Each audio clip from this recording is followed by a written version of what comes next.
Batwoman number 6, written by J.H. Williams III and W. Hayden Blackman, art by Amy Reeder. Last issue was the end of an arc and the end of a trade, so this issue, brand new trade, and it's called To Drown the World. Just throwing out there, I don't think it was part of issue 6, but this trade includes the story so far, which includes the stuff that I was supposed to know before issue 1. Super useful to have. Really would have liked that in the previous trade, but regardless. This one's broken up to a bunch of different stories all happening at different times. So story number 1 is Batwoman's story, starting now. And Batwoman's fighting against the hook-handed man who actually attacked Bet all those issues ago. And she's like, oh, where are the children? And the hook-handed man's like, oh, we all belong to Mother. There is no escape. And we see that she's fighting in like this underwater lair against a dude with a sword in the background with like the Medusa snake on him. And it looks like the hook-handed man gets his hook into Kate's stomach and she's knocked down and he's approaching on her. And then we cut over to Jacob Kane's story, the hospital 1 month ago. He's sitting with Bet and one of the nurses is like, hey, your papa's here. And he's like, oh, I'm not the papa, I'm the uncle. He's like, oh, well, you show up here and you sit in silence the whole time. Maybe it would do some good if you talk to her. And he's like, she's comatose. She can't hear anything. What would it help to talk to her? And he's like, you're in Gotham Central, man. These are some weird places. So Jacob sits for a second and then he starts talking to Bet and starts reading her spy novel that he has with him. Then we cut over to Maggie's story. She's in her office 1 week ago talking to the parents of some of the kids that got kidnapped by La Llorona last arc, and basically is being chewed out by the parent for them not doing enough because they're not spending every waking moment looking for these kids. And the parent accuses her of like not having any idea what it's like to have a child and have it taken away, slams the door on Maggie. And Maggie reaches into a drawer on her desk and pulls out a photo frame, which she stares forlornly at, but we don't get to see what that is. Then we get Morrow's story, new character.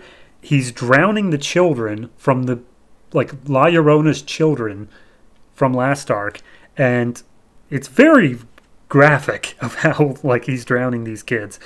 And basically, there's a man there named Falchion, and they're just talking. They're part of their own evil thing. And apparently, Morrow gets his powers by people believing in legends.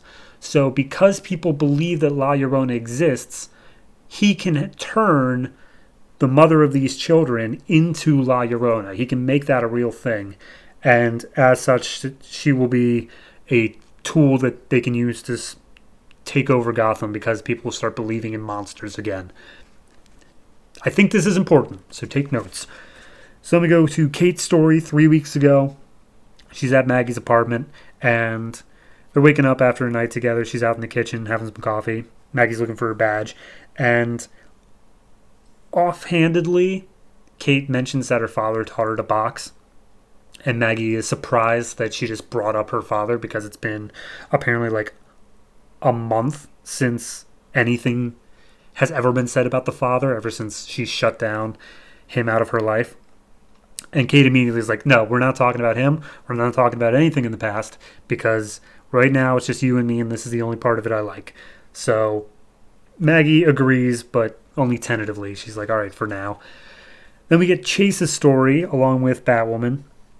They're trying to hunt down Medusa, and as Chase is being pinned down by gunfire, Batwoman comes in and starts knocking out thugs.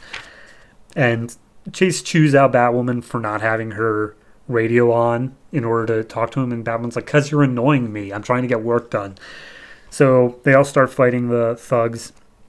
They unleash a hail of gunfire again. This time Chase isn't undercover, so Batwoman just jumps in the way of it, and they all just tink off of her suit, and it's revealed that Batwoman has some new nanofiber armor that the DEO is just like, yeah, we've got all the crazy cool toys. You're basically never going to have to worry about anything again. So, yeah, there's that. And then that brings us back to Batwoman's story now, where, because you remember she had the nanofiber armor, as it turns out the hook-handed man didn't actually gut her. It was all just an act to get him in close. So she grabs his hook and then says, like, all right, well, I'm going to make you cry for mommy now, freak. and that's where the issue ends. I like it, but it feels like an intermediate issue. It feels like, okay, we wound down that last arc. We're just going to take a second, see where all the characters are right now, because it was a little bit hectic there at the end, and we'll pick up on what we're doing next time. There's nothing wrong with that inherently, but it definitely doesn't feel like it should be part one of the arc. It feels like it should just be its own separate thing, and I don't know which of these we're going to carry on to. I'd assume the now storyline of her in this underwater base, but I also feel like we don't have enough information as to how she got there, so we have to carry on at least one of the other plots as well. I'm not sure, frankly, and I'm not complaining about it, but if this is part one, it didn't do a lot to set up what we're actually doing here, and if this is an intermediate issue, it shouldn't be labeled as part one. So that's my only trade-off. I'm giving this a 6.5, though.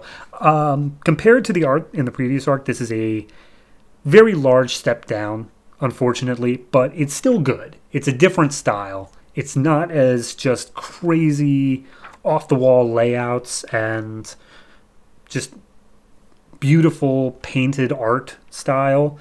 It's a lot more typical comic layouts and art, but it's still creative. It's still like the part where she's getting shot, each of the bullets has their own like mini panel. So it's creative. It's just a step down from the previous art. So yeah, 6.5. I like it. I'm looking forward to seeing where it goes, but I feel like we haven't quite started the arc yet.